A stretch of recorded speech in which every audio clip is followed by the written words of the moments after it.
दोस्तों, उम्मीद करते हैं आप सब सकुशल होंगे, बहुत खुश होंगे, मज़े में होंगे। आज हम आपके लिए बेताल पच्चीसी संग्रह की दूसरी कहानी पापी कौन लेकर आए हैं।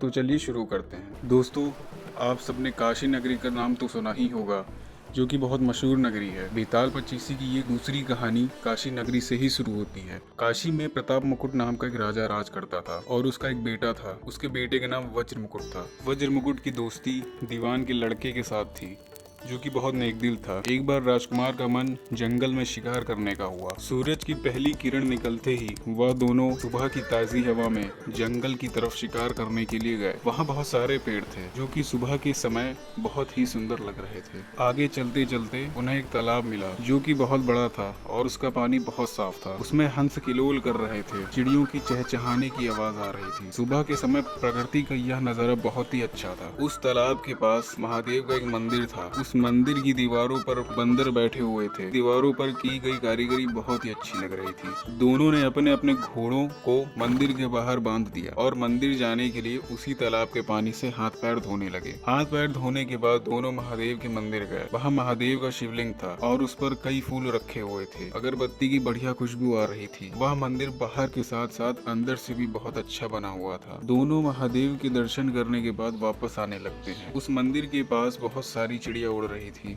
दोनों ही वहाँ थोड़ी देर और रुकने का तय करते हैं। दीवान का लड़का एक पेड़ के पास बैठ जाता है और वज्र मुकुट तालाब के पास जाता है और वहाँ उसे एक राजकुमारी दिखती है। वहाँ अपनी सहेलियों के साथ स्नान करने आई थी। उसे देखकर राजकुमार उसे पसंद करने लगता है। राजकुमारी वज्र मुकुट को देखती ही रह जाती है। राजकुमारी ने अपने जोड़े से एक कमल का फूल निकाला। राजकुमारी ने वह फूल दांत से कुतरा, फिर पैरों के नीचे उसे दबाया, फिर उसी फूल को अपनी छाती से लगा लिया। इन सब के बाद राजकुमारी वहां से चली गई। राजकुमार दुखी होकर यह सारी बात दीवान के लड़के को बताता है। दीवान कहता है, इसमें दुखी होने वाली क्या बात है, वह सब कुछ बता गई है। राजकुमार कहता है कि मैं कुछ समझा नहीं। तब दीवान कहता है कि कमल का फूल सर से उतार कर कान से लगाने का मतलब यह है कि वह कर्नाटक की रहने वाली है। दांत से फूल को कुतरने का मतलब यह था कि वह दंतबाट राजा की बेटी है। पाँव से फूल दबाने का मतलब था कि उसका नाम पद्मावती है और सीने से लगाने का मतलब था कि आप उसके दिल में बस गए हैं। यह सब सुनकर राजा बहुत खुश हो गया और वह तुरंत कर्नाटक शहर की तरफ चल दिया। दोनों मित्र घूमते फिरते सैर करते हुए कर्नाटक शहर की तरफ जाने लगे। राजा के महल के पास एक बुढ़िया रहती थी, जो कि प्रतिदिन अपना चरखा चलाकर सूत काटती रहती थी और अपने घर की देखरेख करती थी। दोनों मित्र कर्नाटक शहर पहुंचकर उसी बुढ़िया के घर के सामने आवाज लगाने लगते हैं। तब बुढ़िया अपनी लाठी लेकर अपने घर के दरवाजे की तरफ जाने लगती है। दोनों मित्र कहते हैं, माई हम सौदागर हैं, हमारा सामान पीछे रह गया है, हम बहुत दूर से आ रहे हैं, हमें रात में रुकने के लिए एक जगह चाहिए। काफी रात हो गई थी। दोनों मित्रों को देखकर बुढ़िया को तरस आ गया और वह उनसे कहने लगी, बेटा कि तुम्हारा ही घर है, जब तक मर्जी में आए रह सकते हो। दोनों मित्र वहीं रुक गए और बुढ़िया से पूछने लगे कि माई तुम क्या करती हो, तुम्हारे घर में और कौन कौन रहता है। बुढ़िया ने जवाब दिया, मेरा एक बेटा है जो राजा की चाकरी में है। मैं राजकुमारी पद्मावती की धाई थी। बूढ़ी हो जाने के कारण अब घर पर ही रहती हूँ। दिन में एक बार राजकुमारी को देखकर चली आती हूँ। राजकुमार ने बुढ़िया से कहा कि माई जब कल तुम महल जाना तो राजकुमारी से कह देना कि पंचमी के दिन उसे तालाब पर जो राजकुमार मिला था वह आ गया है। अगले दिन बुढ़िया ने महल में जाकर राजकुमार का यह संदेश राजकुमारी को दे दिया। उसके बाद राजकुमारी एकदम से गुस्सा हो गई। राजकुमारी पद्मावती ने हाथ में चंदन लगाकर बुढ़िया को जोरदार थप्पड़ मार दिया। दीवान ने राजकुमार को बताया कि राजकुमारी के ऐसा करने का क्या मतलब है। पद्मावती ने 10 उंगलियां चंदन में डुबाकर मारी हैं। इसका मतलब यह है कि 10 दिन चांदनी रात के बाद वह मिलेगी। पूरे 10 दिन बीत जाने के बाद बुढ़िया फिर से पद्मावती को राजकुमार वज्र मुकुट का संदेश देती है, तो पद्मावती ने 3 उंगलियां केसर में डुबोकर बुढ़िया को मारी।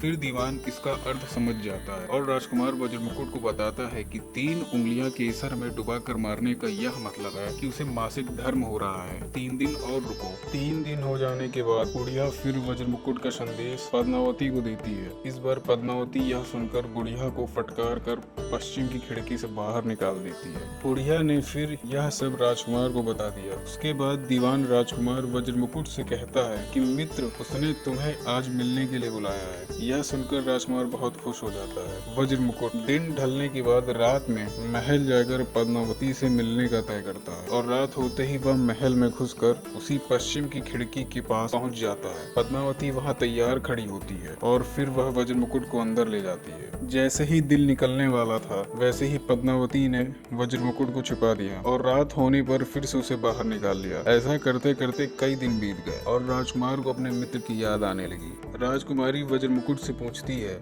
कि तुम इतने उदास क्यों हो। राजकुमार बताता है कि मेरा एक मित्र है, वो बहुत चतुर है, उसकी समझदारी से ही तो तुम मुझे मिल पाई हो। राजकुमारी ने कहा, मैं उसके लिए बढ़िया बढ़िया भोजन बनवाती हूँ, तुम उसे खिलाकर वापस आ जाना। राजकुमार वह भोजन लेकर दीवान से मिलने जाता है और कहता है कि मैंने उसे तुम्हारे बारे में सब कुछ बता दिया है, इसलिए उसने यह भोजन तुम्हारे लिए बनवा कर भेजा है। दीवान का लड़का सोच में पड़ जाता है और कहता है कि तुमने ये अच्छा नहीं किया। राजकुमारी यह समझ चुकी है कि जब तक मैं हूँ वह तुम्हें अपने बस में नहीं कर सकती, इसलिए उसने इस खाने में जहर मिलाकर भेजा है। इतना कहकर दीवान के लड़के ने एक लड्डू कुत्ते के सामने जमीन पर फेंक दिया। उस कुत्ते ने जब उस लड्डू को खाया तो वो वहीं मर गया। वज्रमुकुट राजकुमार को यह बहुत बुरा लगता है और वह कहता है कि अब वह उस राजकुमारी से मिलने कभी नहीं जाएगा। दीवान का लड़का बोलता है, महाराज, हमें एक ऐसा रास्ता ढूंढना होगा जिससे कि हम उसे अपने घर ले जाएं। आज रात और आप उसके पास जाइए, जब वो सो जाए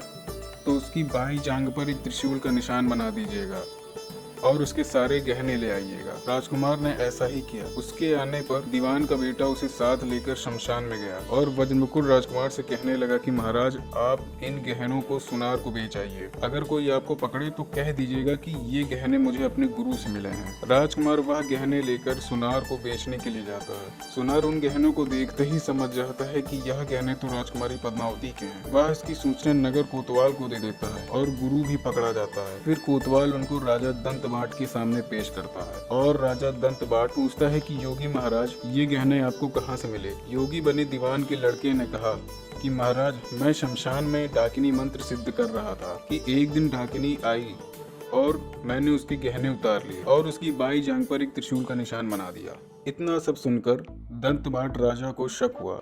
उसने रानी से कहा कि पद्मावती की बाईं जांघ पर देखो, कोई त्रिशूल का निशान तो नहीं है। जब रानी ने देखा तो उसकी जांघ पर त्रिशूल का निशान था।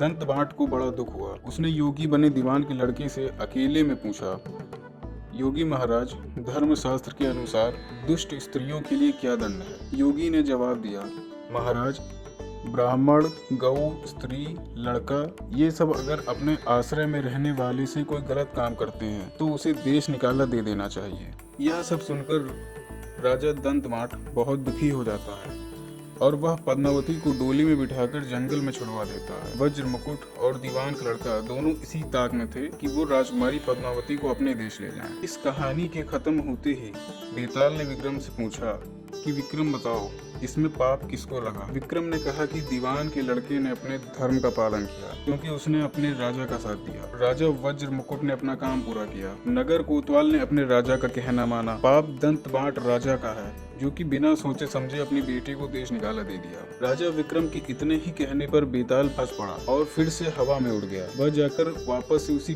पेड़ पर लटक गया। विक्रम उसे फिर से पेड़ से उतारता है और अपने साथ वापस ले जाने लगता है। तब बेताल कहता है कि विक्रम सुनो, मैं तुम्हें एक और कहानी सुनाता हूँ।